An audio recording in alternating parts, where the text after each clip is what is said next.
Hello, everybody. I'm here today to provide you with a uh, fairly not too long. I hope it won't take too long to give you an overview of Chapter 2, looking at assimilation and pluralism from immigrants to white ethnics.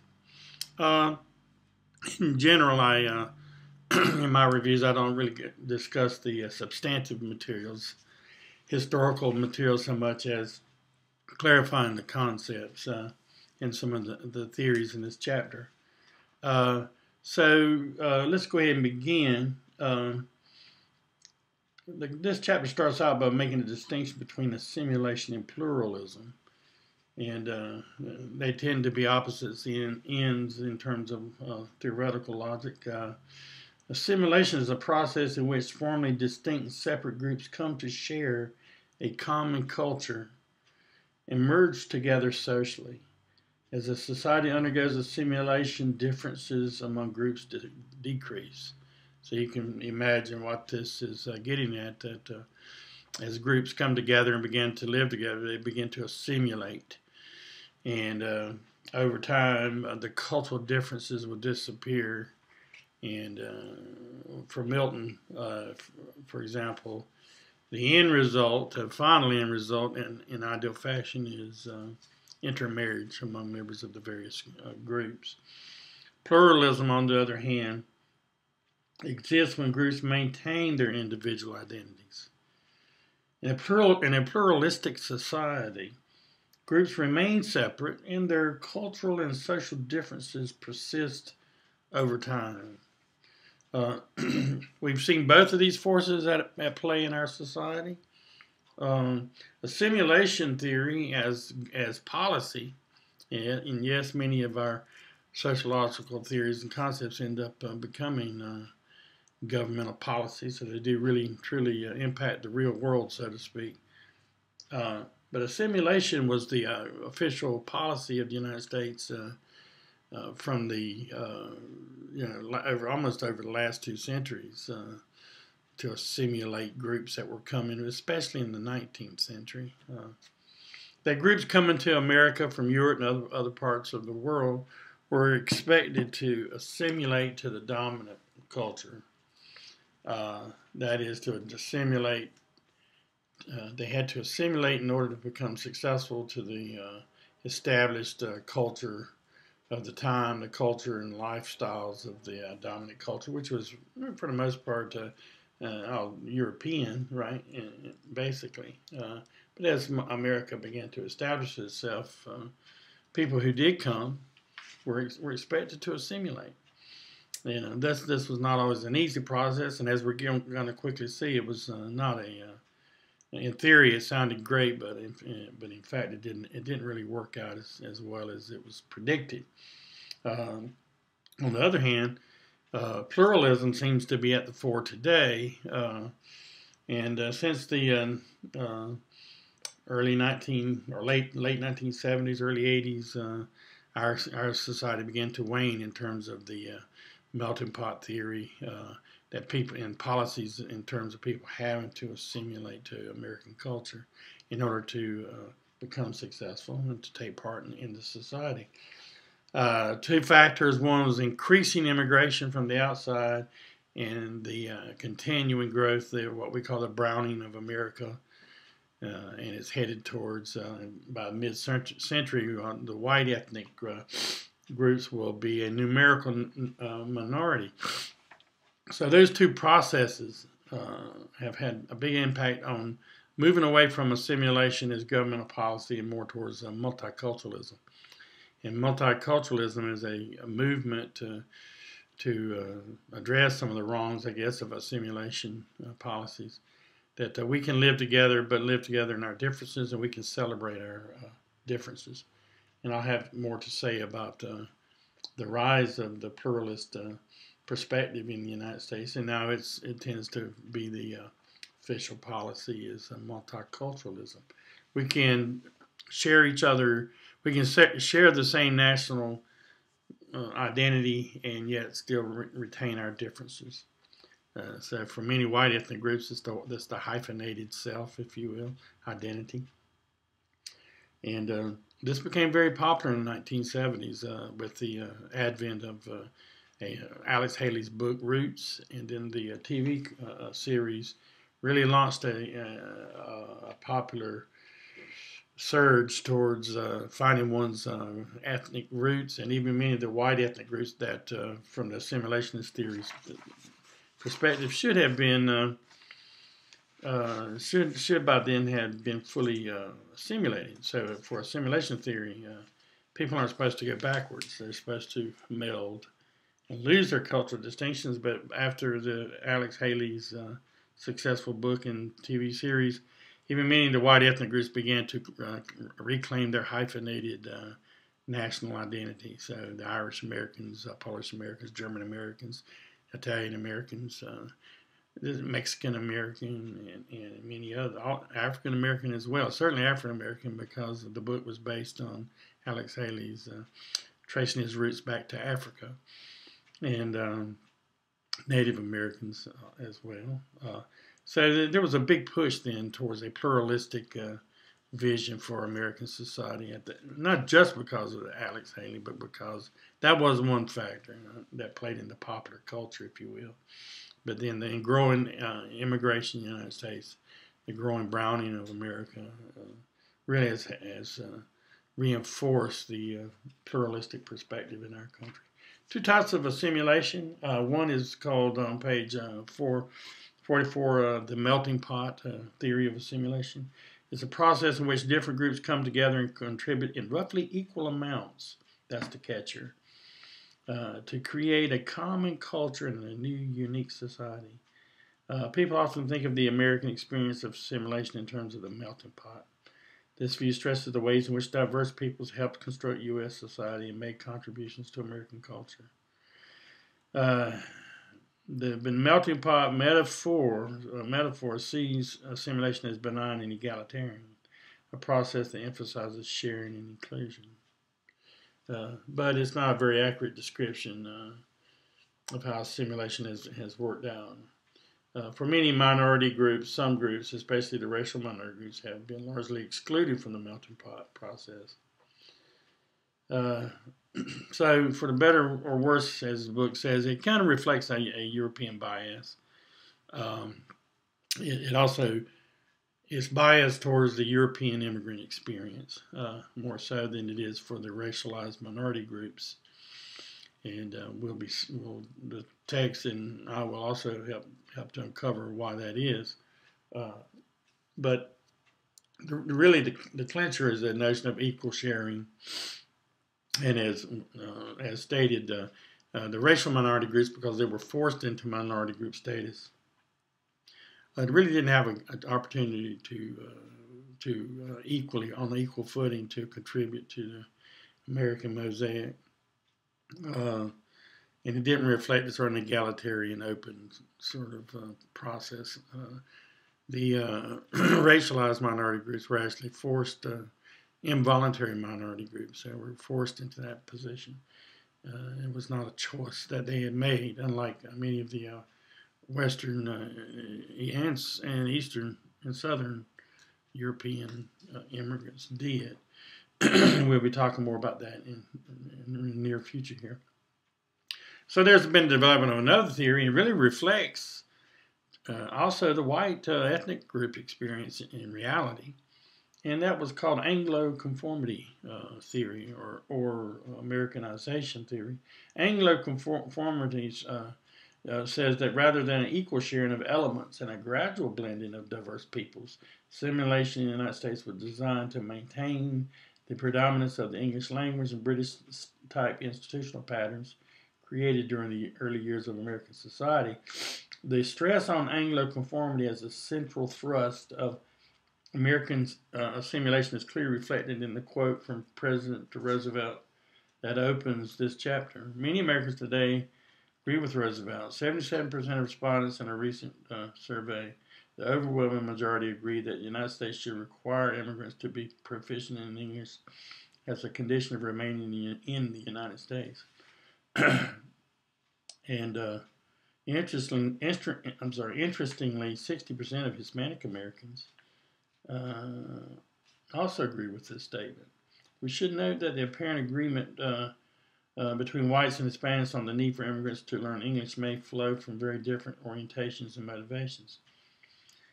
For some whites, the response may mix prejudice and contempt with the support for Americanization, while the Hispanic responses may be based on direct experience with the difficulties of negotiating the monolingual institution of American society.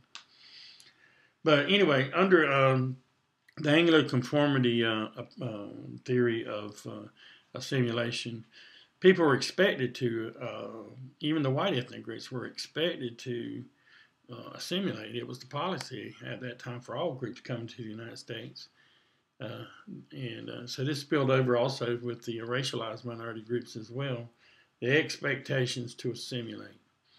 That is to become, one has to lose one's cultural differences in order to compete and be successful in American life. But when you look at the differences among the racialized minority groups, African Americans were not asked to assimilate. They assimilated to some extent in terms of religion and other aspects, but they were forbade to read. They were not asked to assimilate with the larger society. We see that most starkly with slavery, but then also very starkly with the advent of development of the Jim Crow laws in the South. It was based on segregation, that the two groups of whites and blacks would not be able to commune with each other, in public. That we had to have separate we had to segregate public spaces, schools, movie theaters, even for many areas, sidewalks, parts of the town. Could not vote, disenfranchisement. So you got to have all this in perspective, and this really is a great example of the Anglo-conformity, and for the expectations for most groups to assimilate to a sort of narrow vision of what American culture was to be all about, while other groups were also excluded. When you look at the case of Native Americans, the policy was more to assimilate because they felt that their cultural difference was what was not that was looked down upon. So the model, and this is reflected in the Native American boarding school system, and the motto of the day was "Kill the Indian, but save the man." What that meant was, let's not so much segregate as to exterminate the culture, what we call ethnocide, the extermination of a people's culture, and force them. It's still a forced, involuntary minority group status forced at the end of a gun. You either assimilate or you perish. And so we're going to be looking, this book really looks closely at the different historical experiences for different groups. That brings us up to the present and shows us the conditions for various groups in our country today in terms of this legacy, this historical background. And this is really what this text is trying to get at. This is one aspect of it anyway. The traditional perspective on assimilation began with a sociologist by the name of Robert Parks. 1920s and 30s, Parks was involved the University of Chicago. A lot of the early sociologists at the University of Chicago were doing research on all the immigrant groups that were coming into Chicago, and he had a concept called race relations cycle. Very, very static and very stage-like fashion theory or concept. When groups first come into contact through immigration, conquest, etc., relations are conflictual and competitive. Eventually, however, the process or cycle moves towards assimilation, or the interpenetration and fusion of groups. He believed American society would continue to modernize, urbanize, and to some extent to bring about more equality. But one of the criticisms was that he did not specify a time frame for the completion of assimilation. When was it supposed to finally take place? It's inevitable, he says. But as we know now in reality, it never really took place 100%.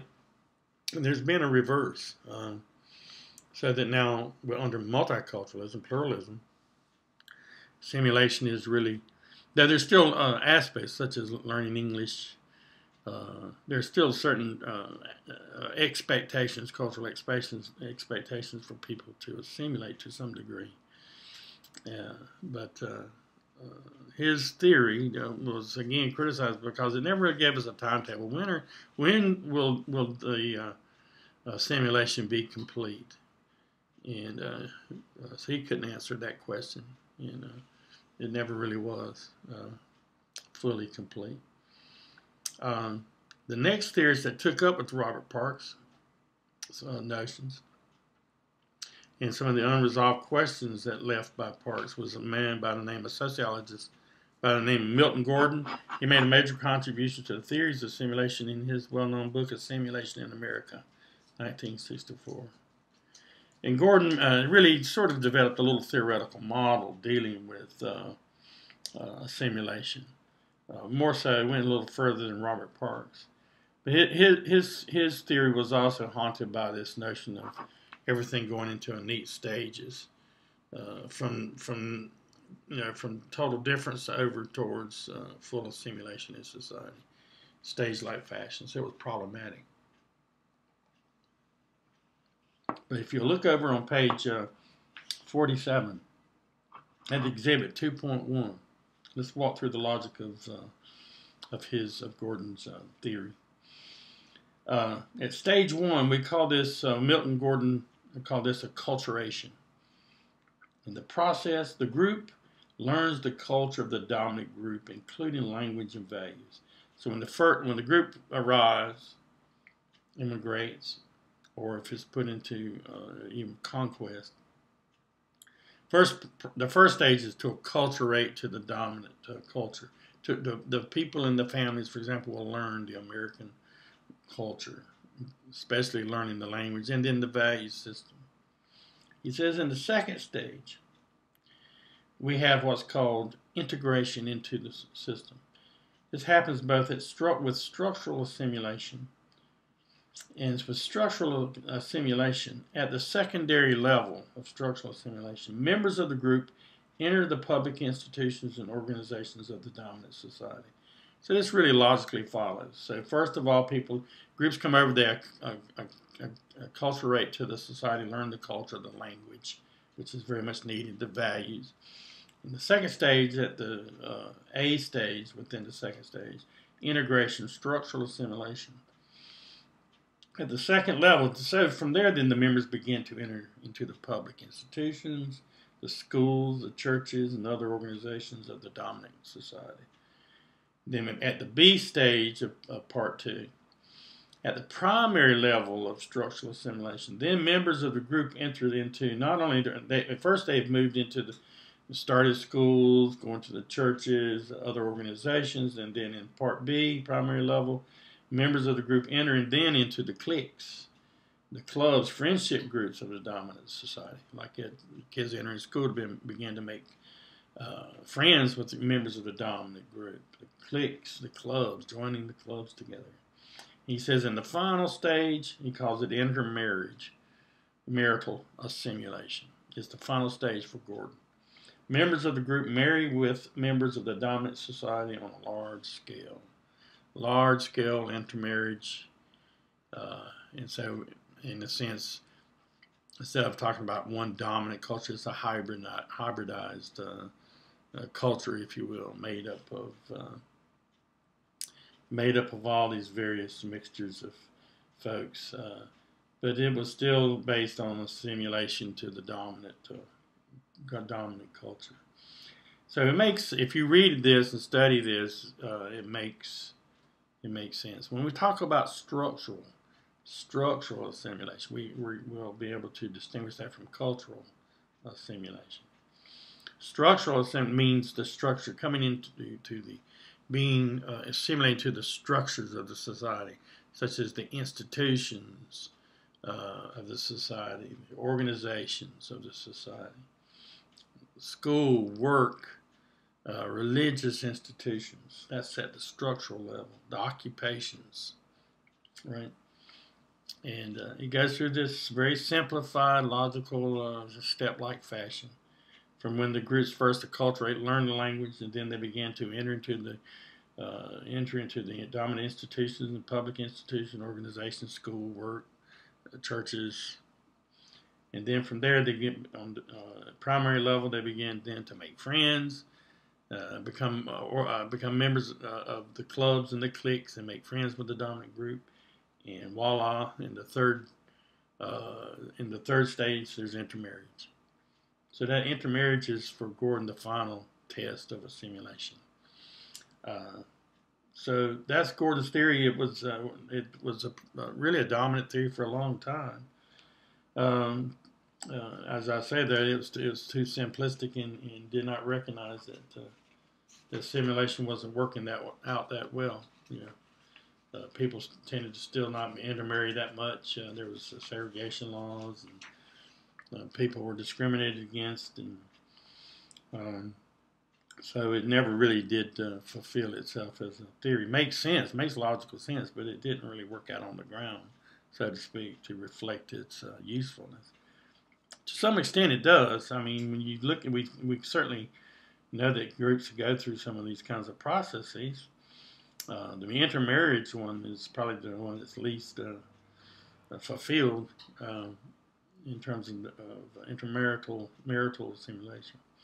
But then there's cultural assimilation or acculturation. Members of the minority group learn the culture of the dominant group. For groups that immigrate to the United States, acculturation to the dominant Anglo-American culture may include necessarily learning the English language, changing their eating habits, adopting new value systems, altering the spelling of the family surname. Some groups would even alter the spelling of their surnames to better fit in. There's more than one example of this. For example, some Italians would change their last names to reflect more of an Anglo English surname. Also, certainly among the immigrants among the Jewish Americans, changing their last names to more reflect a European, to assimilate to European surnames. Sort of a disappearing or passing. So it talks on page 48 about structural assimilation and integration. So read that, what we just talked about. Marital assimilation, intermarriage. Read what he had to say about that. It says that at the end, nevertheless, Gordon's overall model continues to guide our understanding of the process of assimilation, to the point that a large part of the research agenda for contemporary studies of immigrants involves assessment of the extent to which their experiences can be described in Gordon's terms. In fact, Gordon's model will provide a major organizational framework for the case study chapters in our text as well. So just because it didn't work out in such an easy step-like fashion, sociologically, at the theoretical level, the model is still very useful in gauging to what extent we can use Gordon's model, if you will, as an ideal type. An ideal type is an ideal theorization that we can utilize analytically to analyze the real cases and to see how close they come to fitting this idealized model. And this is what he's talking about, Haley, is that we will use this when we come to the case studies to analytically we'll use it as an ideal type to see to what extent have groups assimilated in this fashion. And that way we can make comparisons about some groups that are less assimilated than other groups have. And then we can look at the reasons why, for example. Also, the book talks about human capital theory. Human capital theory is not really sociological in its logic, but human capital theory offers one possible answer to this question. This theory argues that status attainment, or the level of success achieved by an individual in society, is a direct result of educational levels, personal values and skills, and other individual characteristics and abilities. Education is seen as an investment in human capital not unlike the investment a business might make in machinery or new technology. The greater the investment in a person's human capital, the higher the probability of success. So human capital theory answers questions such as, why did some immigrant groups achieve upward mobility more rapidly than others? Success is seen as a direct result of individual effort and the wise investment of personal resources. More than most sociological theories, human capital theory is quite consistent with traditional American culture and values. Both tend to see success as an individual phenomenon, reward for hard work, sustained effort, and good character.